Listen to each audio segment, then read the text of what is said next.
America ಅಧ್ಯಕ್ಷ Donald Trump ಅವರನ್ನ ಗುರಿಯಾಗಿಸಿಕೊಂಡು ಇರಾನ್ನಲ್ಲಿ ಅಳವಡಿಸಲಾದ ದೈತ್ಯಾಕಾರದ ಜಾಹೀರಾತು ಫಲಕವೊಂದು ಜಾಗತಿಕ ಮಟ್ಟದಲ್ಲಿ ಭಾರಿ ಚರ್ಚೆಗೆ ಗ್ರಾಸವಾಗಿದೆ.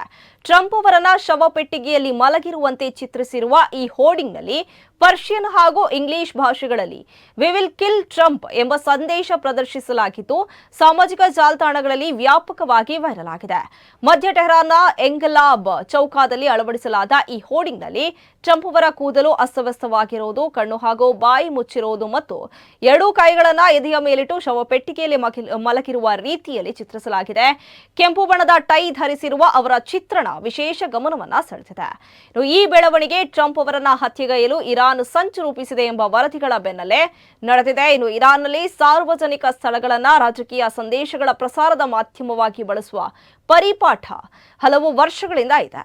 ಇತ್ತೀಚಿನ ಸಂಘರ್ಷಗಳ ನಂತರ ದೇಶದ ವಿವಿಧ ಭಾಗಗಳಲ್ಲಿ ಕ್ರಾಂತಿಕಾರಿ ಸಂದೇಶಗಳು, ಯುದ್ಧ ಸ್ಮಾರಕಗಳು ಹಾಗೂ ಸೈದ್ಧಾಂತಿಕ ಘೋಷಣೆಗಳಿರುವ ದೈತ್ಯಾಕಾರದ ಹೋರ್ಡಿಂಗ್ಗಳನ್ನು ಅಳವಡಿಸಲಾಗ್ತಾ ಇದೆ. ಆದರೆ ಟ್ರಂಪ್ ಅವರನ್ನ ಶವಪೆಟ್ಟಿಗೆಯಲ್ಲಿ ಚಿತ್ರಿಸಿ ನೇರವಾಗಿ ಜೀವ ಬೆದರಿಕೆ ಸಂದೇಶ ಸಾರುವ ಈ ಹೊಸ ಹೋರ್ಡಿಂಗ್ ಅಂತಾರಾಷ್ಟ್ರೀಯ ಮಟ್ಟದಲ್ಲಿ ತೀವ್ರ ಪ್ರತಿಕ್ರಿಯೆ ಮತ್ತು ಚರ್ಚೆಗೆ ಕಾರಣವಾಗಿದೆ.